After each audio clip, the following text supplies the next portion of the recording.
బాగుండాలంటే పొద్దున్నే ఒక 5 నిమిషాలు మీరు టైం స్పెండ్ చేసిన మీరు కష్టపడాల్సిన పని కూడా సాయంత్రం 5 నిమిషాలు పోదు. అందరికీ స్మార్ట్ ఫోన్లు ఉన్నాయిగా, ఎవరైనా లేవా? ఉన్నాయి కదా. కాబట్టి 5 నిమిషాలు మనం ఆ గ్రామ సమస్య మీద ఒక పోస్టర్ కావాలంటే ఇక్కడ ఉన్న వీళ్ళకి అప్పచెప్తే గ్రామ సమస్య మీద ఒక పోస్టర్ రెడీ చేస్తారు, మీ పేరు మీద రెడీ చేస్తారు. అంతేకాకుండా మండల సమస్య ఉంటే మండల సమస్యనే చేయండి, నియోజకవర్గ సమస్య ఉంటే నియోజకవర్గ సమస్యనే చేయండి.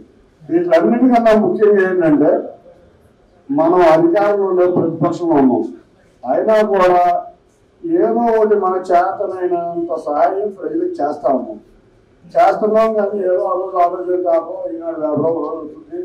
అసలు దాన్ని కంటిన్యూటీ ఫాలో అప్ అనేది జరగాలి. మనం ఏదో బొల్లు ఇచ్చామో, లేకపోతే ఇసురు పెట్టి ఇచ్చామో, లేకపోతే ఇంకొకటి ఏదో చేసామో, ఇచ్చింది ఒక స్లైడ్, రోజుకు ఒక స్లైడ్ అన్ని గ్రూపుల్లోనూ జనాలు గుర్తుంచుకునేటట్టు వెళ్ళాలి.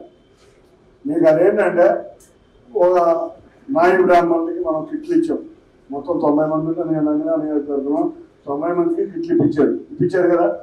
దాని ప్రమోషన్ లేదు అక్కడ. మనం ఆ చేతకాన్ని పబ్లిసిటీ చేత కాకపోవడం వల్ల, మనకు సరైన గైడెన్స్ లేకపోవడం వల్ల ఆయన చేస్తా.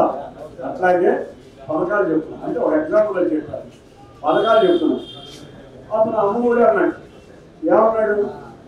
15,000 రూపాయలు ఎంతమంది పెట్టుకుంటే అమ్మని 15,000 ఉన్నాయి. ఇవాళ అమ్మఒడి అనేది చాలా ప్రతి ఇంటికి వెళ్ళిపోయింది. వాట్సాప్లో పెడతారా, ఫేస్బుక్లో పెడతారా, ట్విట్టర్లో పెడతారా? వాట్సాప్కి బల్క్ వాట్సాప్ తీసుకోవాలా? మేము ఆల్రెడీ ఆ ప్రోగ్రామ్ చేస్తున్నాం. విజయవాడ నుంచి 4,85,000 మంది ఉన్నారు. విజయవాడ పార్లమెంట్ మొత్తం మీద 4,85,000 మంది ఉన్నారు. అంటే అసలైతే 12 లక్షల మంది తీసుకుంటున్నారు.